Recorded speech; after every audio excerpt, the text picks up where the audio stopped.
హైదరాబాద్లో అక్రమదారుల వెన్నుల్లో వణుకు పుట్టిస్తోంది హైడ్రా. గ్రేటర్ హైదరాబాద్ పరిధిలోని అక్రమ కట్టడాలను బుల్డోజ్ చేసే పనిలో ఉంది హైడ్రా.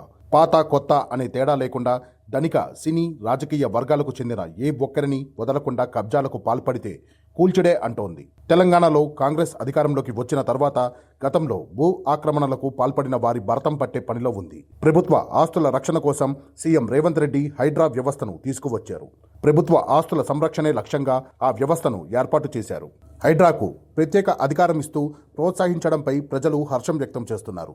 తాజాగా మణికొండ మున్సిపాలిటీ పరిధిలోని చిత్రపురి కాలనీలో అక్రమంగా నిర్మించిన 225 విల్లాలకు మున్సిపల్ కమిషనర్ ప్రదీప్ కుమార్ నోటీసులు జారీ చేయడం చర్చానీయాంశంగా మారింది.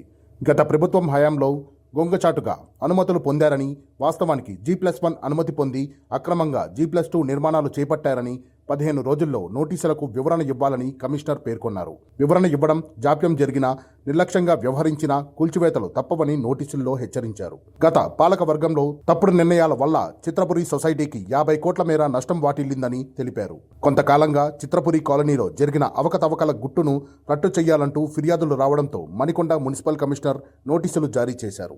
ఇప్పటికే మాదాపూర్లో ఎన్ కన్వెన్షన్ సెంటర్ని కూల్చివేసిన విషయం తెలిసిందే.